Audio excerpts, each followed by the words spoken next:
In this video, we are going to talk about shutter speed and aperture, the two things that control the amount of light that goes into your camera. There's these two basic ways to control the light. One is the shutter. And on old film cameras, if you pop open the back, you can see right here, there's something called a curtain. It actually opens and closes just like a curtain on a window, and it lets light in.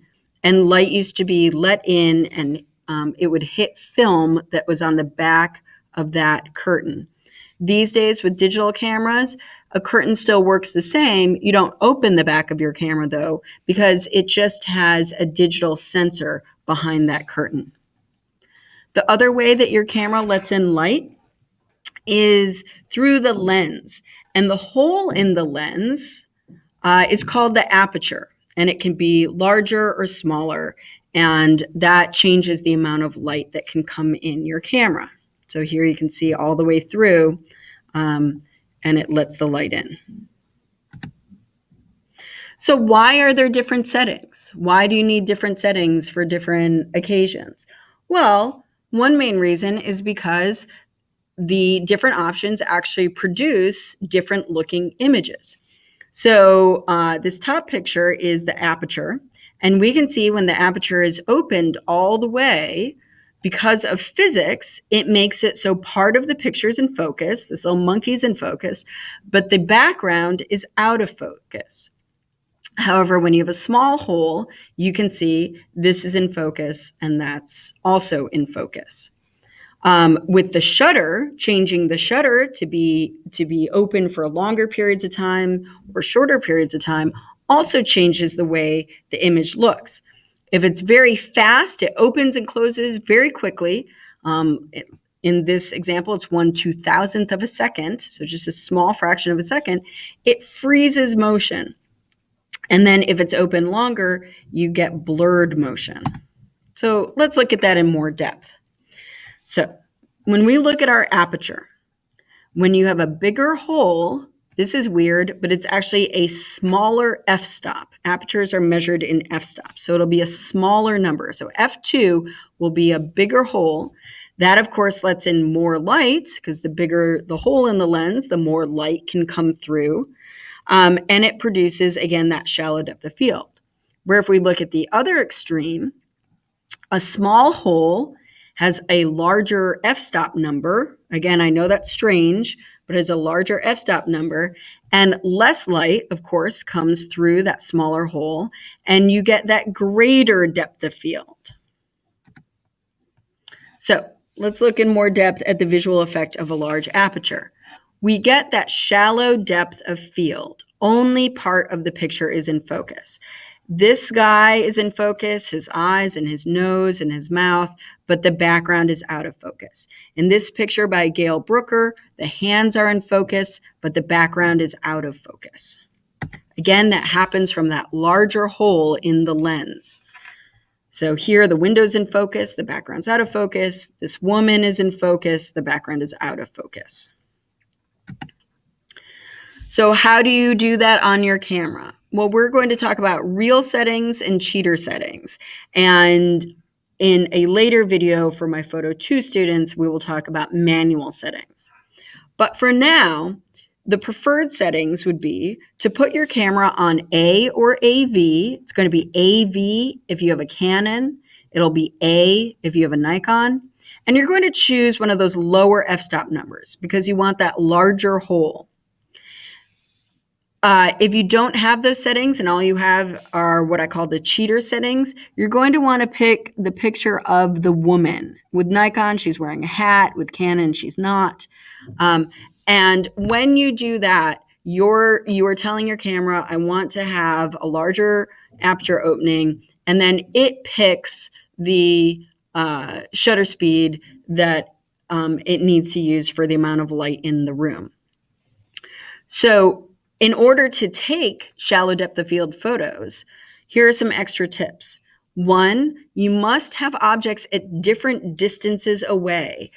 the shallow depth of field has to do with depth. It has to do with distance. So you need to have things at different distances away to show that objects in one distance are in focus and in other distances are out of focus.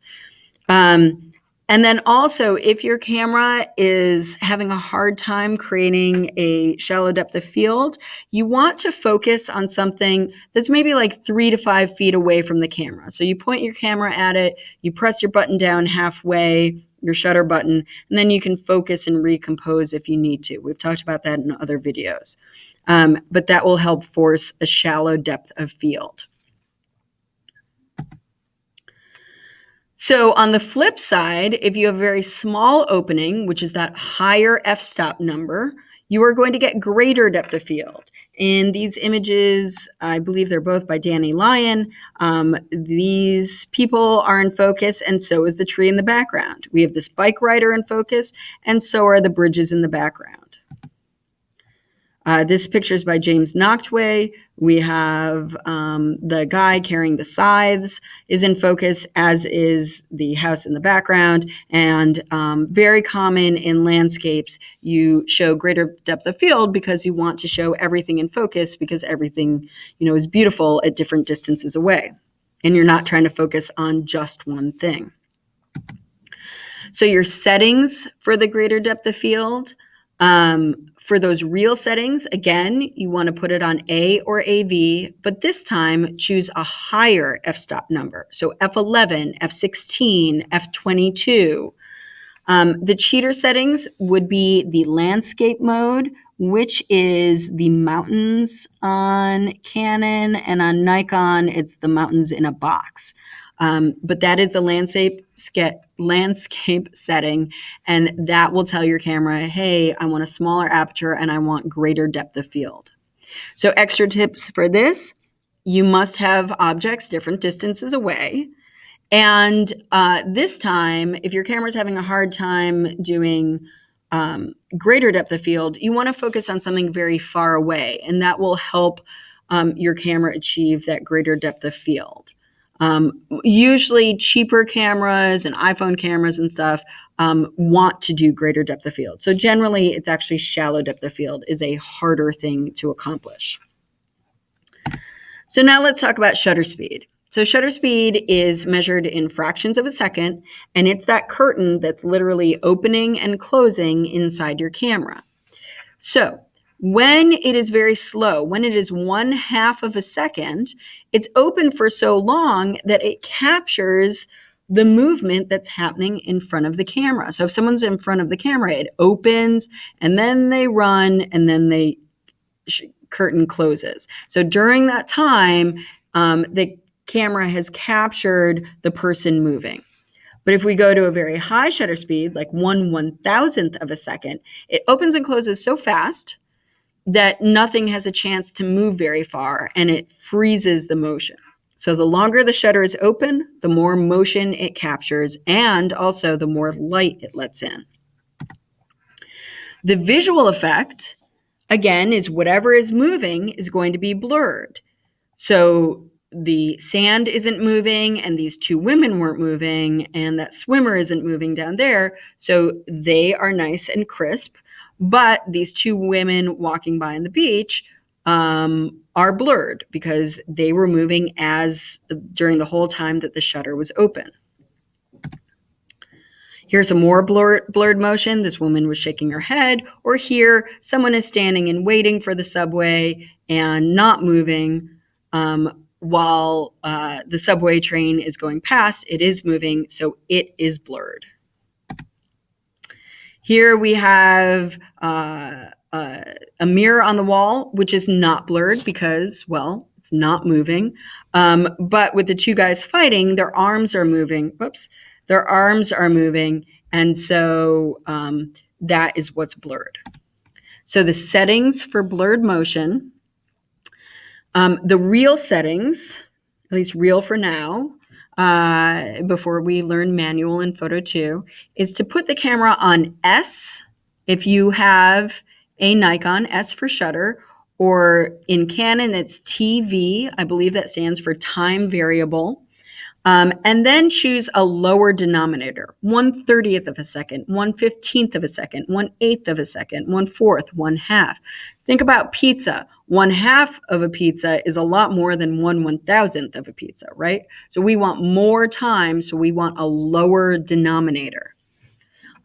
As a cheater setting, though it doesn't work that great, if you have a nighttime setting, or like a night portrait or something, or fireworks, that may be a way to trick your camera, but it is much better to put it on S or TV and choose a lower denominator.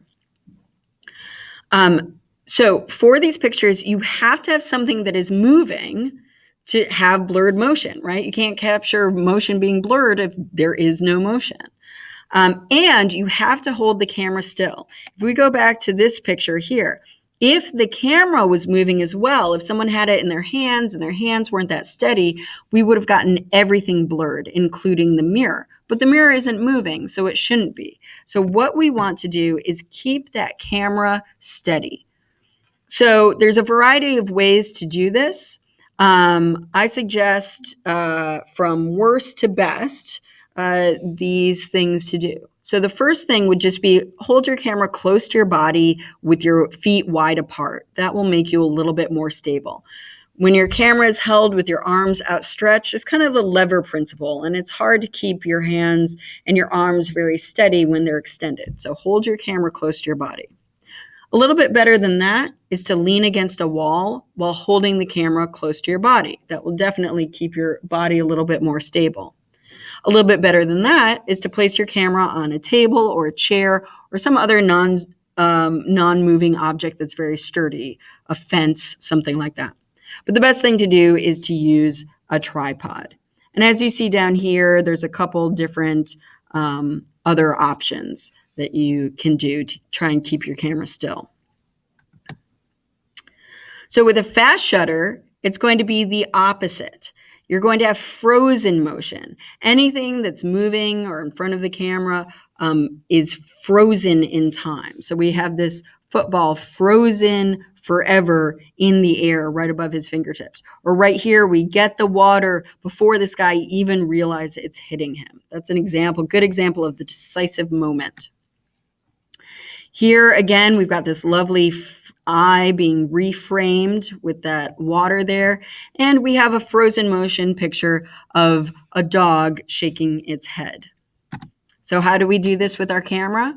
Well, we put it on S or TV and we choose oh, that's wrong. I'm on the wrong slide. Here we go, all fixed up. So the settings for frozen motion is put your camera on S or TV and choose a higher denominator. 1/125, 1/250, 1/500, 1/1000. My camera goes up to 1/8000.